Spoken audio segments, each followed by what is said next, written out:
The Monday after the start of the playoffs, overreaction Monday. But there are some actions that need reaction, just like there's some alleys that demand re-alley. With Tori Gutierrez Sedano and author of the 2-1-1 method, Dr. Justin B. Tinsley. Also, a quarterback signing a new deal, highest paid player in football. It's Jalen Hurts. News of the day in the NFL. Let's go. Hurts so good, Tony, if you're a Philly fan. The greatest theory in the world.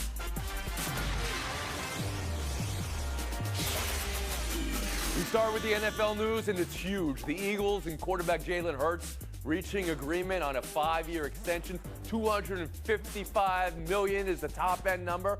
$179 million is the guaranteed number. So while Patrick Mahomes is bigger on the top end and Deshaun Watson guarantee is more, this is the biggest contract in terms of average annual value in NFL history. Pablo Estori around the horn to you. How significant is this deal for Hurts? And how big is it in the landscape of all things quarterback and pay? No, we should talk about the landscape first, Tony, because this deal is a weather vane. It points us in the direction of where Justin Herbert and Joe Burrow and, yes, Lamar Jackson are going. And Lamar Jackson saw this news and he had to realize to himself, okay, so Jalen Hurts, not on the whole fully guaranteed Deshaun Watson deal plan that I would want him to be on. So this means that it's going to be a harder ask for Lamar Jackson. But we also know that the Eagles were incentivized to get this done ASAP because they know that Joe Burrow is going to get a bigger deal than this, and Justin Herbert, it seems like, is going to get a bigger deal than whatever they're going to get from Jalen Hurts. So for me, this is about getting in because the most recently signed quarterback is going to be the most highly paid one, and so we're getting the order of operations here. Hurts, Herbert, Burrow. The question is where Jackson slides in because he's calling his own shot in all of this. But only one of those guys has made a Super Bowl this year, right? Burrow did it last year, but only Hurts has got the hottest hand. Does he deserve the highest paid salary right now in the NFL, Pablo? He does because it's going to last for a week maybe, depending on when Justin Herbert signs next. Justin Tinsley, bring you in here. Excuse me, Tony. That's me staring at the Baltimore Ravens Lamaringly. Look, man, but no, this contract right here, it was earned. Jalen Hurts was first in the league in TD to INT ratio and completion percentage, first in the league in passing touchdowns and completion percentage of passes over 25 yards. He was second in the league in QBR inside the pocket. Look, what Philly did, they locked their guy down, and they did it before the draft, and that makes charting the course for the future of that franchise that much easier, which is exactly the opposite of what's going on in Baltimore with Lamar Jackson, and that's why. But to answer the question directly, is Jalen Hurts worth the highest annual salary in the NFL? Yeah, he's going to be the highest paid man in the NFL, at least until Wednesday. Okay, so I don't know if a look is a hot take, but I'm giving your look the Flames. Israel Gutierrez, to you now. Yeah, so with Jalen Hurts, first of all, with the smaller picture with Philadelphia, you didn't expect him to be this when you drafted him, and now you're just like, okay, we can absolutely win a Super Bowl with this man, and he can do whatever it takes. Short distance run, long distance run, go find that right wide receivers. Basically, you give him all the tools, you know you can win a championship with him. And so he deserves everything. It's just a sort of carousel that comes around when it comes around. You are a free agent now. You're going to be the highest paid quarterback. Somebody's going to come and do that right behind you. But when it comes to Lamar Jackson, what I'm telling the Ravens or what I'm showing everybody is, have I had that team around me that Jalen Hurts has around him in Philadelphia? I don't think I have yet. And so if you see that around me, you're going to see a better performance in Jalen Hurts. You're going to see MVP level, not that Jalen Hurts wasn't MVP level, but you're going to see that from Lamar Jackson. And who knows, maybe that completes the deal. Maybe that wins his team a Super Bowl. So I think it's obviously great for Hurts, but I think it does still sort of make Lamar Jackson say, hey, I'm still better than that guy if I had all those pieces around. George Sedano. Tony, I know we're supposed to be cloaked in neutrality when we cover athletes and sports, but it's hard not to root for Jalen Hurts. Izzy kind of alluded to it there. When you look at his trajectory, right, benched at Alabama for Tua Tagovailoa, transfers to Oklahoma, has to kind of reinvent himself there. The connection with Lincoln Riley making him a better quarterback. Then he arrives in the NFL, and Justin mentioned that he had the most touchdown passes of 25 yards or more. Not only that, The previous season, he was arguably one of the worst quarterbacks throwing the ball 25 yards down the field or worse. And he had the second best QBR in that scenario. He had 10 touchdowns, which led the league, and the best completion percentage in that scenario. Yeah. So ultimately, yes, he does deserve it. He has made tremendous leaps. He took his team right to the brink of winning the championship. And the next guy will break it, but he's deserving of it right now. That's where Pablo Torre. It's also a funny reminder with the draft coming up, Tony. This guy was a second-round pick taken as a luxury backup. Right. Nobody knows anything about quarterbacks, but when you see the guy perform like he did in the Super Bowl, you got to get him paid because that's the closest thing we have to a sure thing. That's Hurts. Now Hurts, which was the headline of the NBA's opening weekend of the postseason. The latest, Tyler Hero, X-rays found a break. He is out. Giannis is back. MRI reportedly clean today. Ja Morant, X-rays negative on his hand and wrist, but he did not sound optimistic. Good news for him, and Memphis is, Game 2 is until Wednesday. But Game 1, Lakers closing out the way they did, 128-112. George, what's the bigger concern for Memphis? Morant's injury or how the Lakers looked?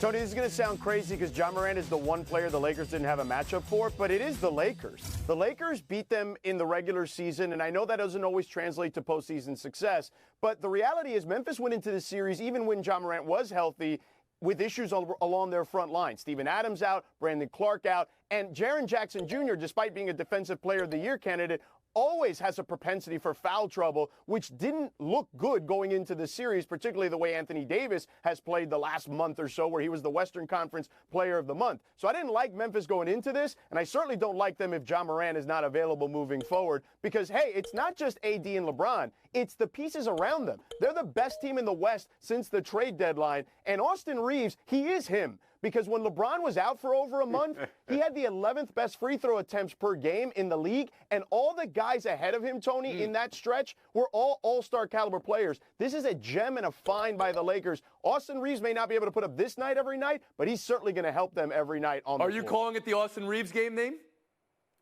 It's the Austin Rui game. It's a combo game. Dr. Tinsley, I need to consult with you here. Is that allowed? Can we have combo games in the current 2-1-1 methodology? I still need to discuss it over with my colleagues. What is that? But Desmond Bain, the great people of airport bars across America, walk with me. Listen to Dr. Justin P. Tinsley. Look, Desmond Bain, what you said Rui Hachimura basically got lucky, and he basically needs to do this over 7 games. Here's the spoiler alert. In the 2-1-1 theory, Rui Hachimura doesn't need to do anything. He's got the one. You need 4 wins. 2 of those come from your best player. 1 comes from your second best player, and 1 comes from a role player. Guess what? The Lakers got the role player game out the window. It's done. That's done. You should be able to figure that Anthony Davis and LeBron James can get you 3 wins. And that's what the 2-1-1 theory is. Much like Sex Panther cologne, 60% of the time, it is right every time. This is an incredible Tinsley turn today. Israel Gutierrez on whether yesterday was more about the Lakers or the Grizz.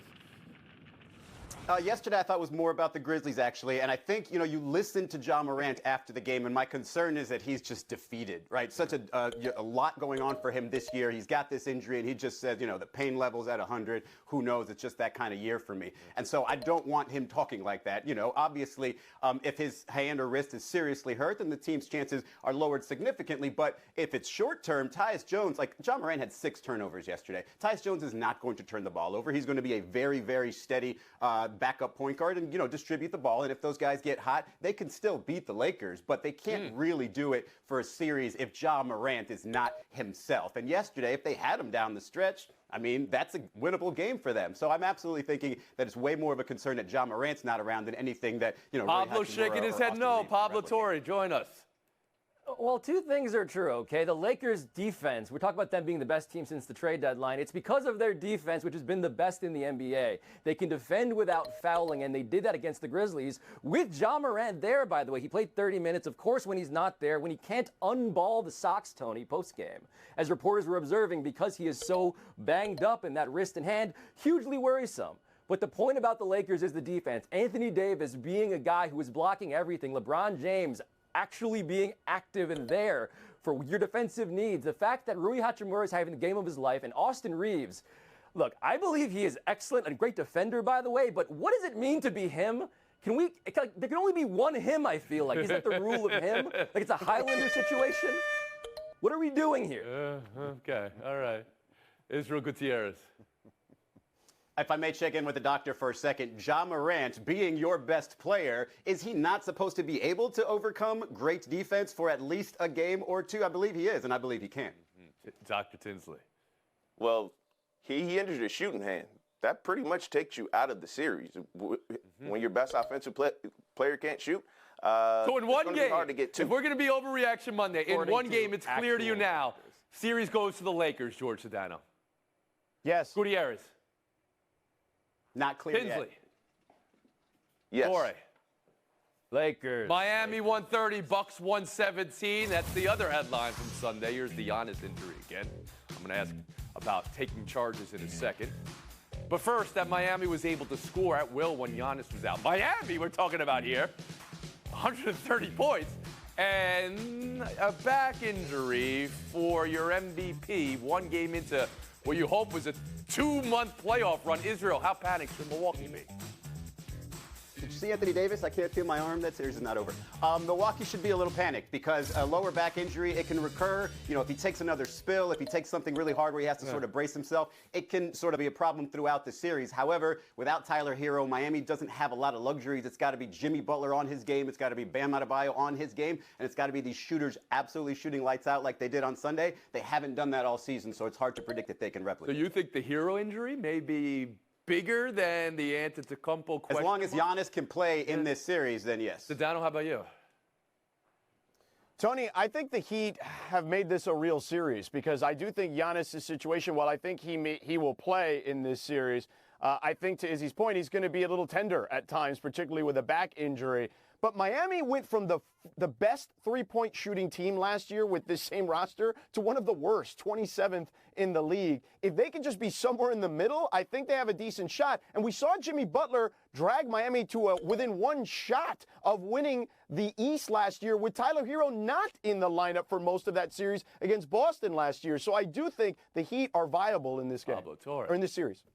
I also think, Tony, the block charge rule made this a series. The fact that Ja Morant and now Giannis are both out, presumably, because of a rule that is truly Dr. Pimple Popper level horrifying, right? Like, some people are really into this. It's a weird fetish. I respect it, I guess. But get it out of my face, man.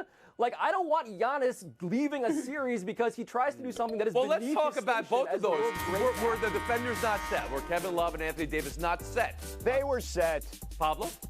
Yeah, no, they were set, but I just don't like. Nobody the likes defense. nobody It's likes not the real idea that that is defense. defense. Let me just sit my body right underneath you. But if they're set, Yes. they're set. Tinsley, can you weigh in here? Yeah, I'm a doctor. And trust me on this. You don't lose 20 points per game and a pure score, pure score like that and be the same team. I'm concerned for Miami. Down a last word. Drew Holiday in the postgame was asked this very question after the Milwaukee Bucks lost to the Heat. He said that's a basketball play. I'm going to side with him in this. Dano 18, Gutierrez 15. Torrey 24. Dr. Tinsley 36. By yourself. Why do I trust George so I much want a more? second opinion on this doctor. It's got to be the Trust me, I'm a doctor. Also being tested. Malik Monk here from George. Israel Gutierrez, please. Sorry, Dr. Tinsley, but this is absolutely a Malik Monk game because De'Aaron Fox is going to give you that every game. Even the way he closed out, he's going to probably win Clutch Player of the Year. So this is absolutely a Malik Monk game. He's not going to give you 30 points again. But look, if I'm the Warriors, I'm feeling pretty good about this because if Andrew Wiggins makes a corner three, I'm good. If Steph Curry makes that one-legged three, we're going to overtime. Who knows how this thing ends? And so, yeah, if the Warriors just get a little bit more rhythm from Andrew Wiggins, who looked a little rusty in the second half, I think they're going to be fine on the road in game. Dr. Tinsley. Yeah, look, Golden State's been here, done that, and bought 4 championship T-shirts, so they're not going to panic. Whereas on the other end, Sacramento,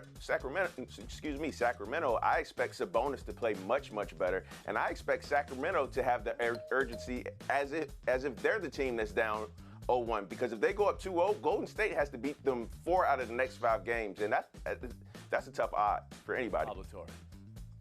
So I buy three things, Tony. Number one, my sleeping habits are absolute hell for the next 2 months. The West Coast games are really good. I'm sorry. Like my mornings, sorry to my daughter. I'm not going to be very present in the morning. The second thing I buy is that we have conducted an experiment since the pandemic about the impact of fans, Tony. We lost them, now they're back. Sacramento, man, this is a peak experience in the NBA. Reminds me of Oklahoma City when they got their playoff berth. This is incredible, which accounts, I think, for Steph Curry missing that. And by the way, third thing I buy, this series is about to get a lot harder. Okay. It's only getting uphill from here. Who you got tonight, Pablo Torre? I have the Warriors tonight. After everything you just said, Justin Tinsley, how about you? I got the Kings. Israel Gutierrez. E40 and the Dubs. Tell me when to go, George Sedano. Warriors. Clippers, Suns, the block from Westbrook on Booker. But it was the Kawhi game, right, Dr. Tinsley? 38 for Kawhi. It was not the Durant game. Very few touches late. Israel, your takeaway from Clippers 115, Suns 110. That the Clippers, even without Paul George, have a way to win. If Kawhi Leonard's going to give you that and you just do anything around him, which is the Russell Westbrook kind of formula, do anything and, something's going to help the team, I think they've got a really good shot. If the Suns look disorganized down the stretch of games, it's because they haven't been together as long with Kevin Durant, and it's going to show up in tough matchups like this one. Tinsley. I don't need a white coat to give you this diagnosis. If you're Phoenix, get Kevin Durant the ball in clutch time. He had 0 shots during that time. You don't disrespect the basketball guys and expect to win like that. All right. My takeaway is that nobody does a better Michael Jordan impression than Kawhi Leonard, and nobody does a better Russell Westbrook impression than Russell Westbrook. 3 for 19, but unbelievable effort. The most effort I've ever seen out of a human being on a basketball court. And he never changed, not for 1 second, which is incredible. And he brings the effort into the sweet level as well. George Sedano, how about you? Yes, he does. Tony, the Suns look disorganized on both ends of the court, offense and defense, early on and late in the game. And Russell Westbrook, Ty Lue deserves a lot of credit for having the patience to stick with Russell Westbrook, and Russell Westbrook to have the stones to pull off what he pulled off despite the 3 for 19 performance. Big defense, big plays down the stretch. Great job. I don't think Russell Westbrook has stones. I think stones have Russell Westbrook. I mean, that's how that operates. Yes, yes, bricks also. One game is one game, but did it change the way any of you think that series is going to go? That's the first loss Phoenix has while playing with Durant. But does it make you? No, it doesn't seem like. Yes, it does. You're taking the Clippers now, Not George? Paul George. I still got Phoenix. I think the Clippers, I think this is going 7. I think this has 7 written all over it. Thank you for your time. Gutierrez and Sedano, but Tinsley and Torrey are going 7. It's showdown next. The one highlight you must see from baseball this weekend, Cody Bellinger's return to Los Angeles, the heartwarming ovation, which earned him a pitch clock violation. Took too much time. Jim Wolf, the umpire, he would go on to ground out the at-bat. Justin, is being shown love good enough for an automatic 0-1 count? Yeah, hold on. I think the Dodgers may be onto something here. Can you imagine giving the opposing team a standing ovation to screw them up? Can you imagine pulling that out in the playoffs? I like the way you think, Doctor. It's also just kind of a fitting tribute to Cody Bellinger's actual tenure in Los Angeles. He kind of always had the vibe of someone who was like half digesting an edible anyway, so felt appropriate. Good for him. Not wrong there either, but we'll give Tinsley a 2-1 lead. Actually, I lied. One more baseball-related highlight. The tossed the Gator pitcher for his celebration. And then the Gator hitter celebrated his grand slam like a robot because he didn't want to celebrate. So there is the celebration that earned him an ejection, just getting pumped up about a strikeout. And then this is the robot, Pablo Torre. Fair foul. It's a fair response, but a foul call. I mean, that was on the scale of 1 to Sam Cassell, Tony, that pitcher. That was like a 7. I mean, what are we really getting triggered by here? The guy barely did anything. I also have a PhD in pettiness, and anytime Petty can match Petty, hit a home run, and not get thrown out the game, that's incredible. Create a whole new category of the ESPYs for this. Jack Caglione, love the name, love the game, love the robot. Dr. Tinsley, I don't know if it was a 2 or a 1 or a 1, but it's all yours. I want to give a shout out to Nicole Lynn of Clutch Sports. She was the first black woman to have a player in the Super Bowl in Jalen Hurts, and now he is the highest paid player in NFL history, at least in terms of average per season. This is par for the course for Jalen Hurts. He has black women all around him. He's on the cover of Essence, a magazine catered towards black women, written by a black woman and Danielle Smith. So I got to shout out Nicole Lynn. This is an incredible moment, and I hope she's proud of herself because she should be. Justin Tinsley, wire-to-wire win. Where's that graphic? There's his book. We knew about it. Yes, the self-help book. Making 2-1-1 work for you. What is that? Making your goals goal, your dream. And LeBron knew it. LeBron knew it. How did he know it? He knew it worked. 23.5 hour break. Got a bunch of We'll see you tomorrow around the horn. for you, doctor.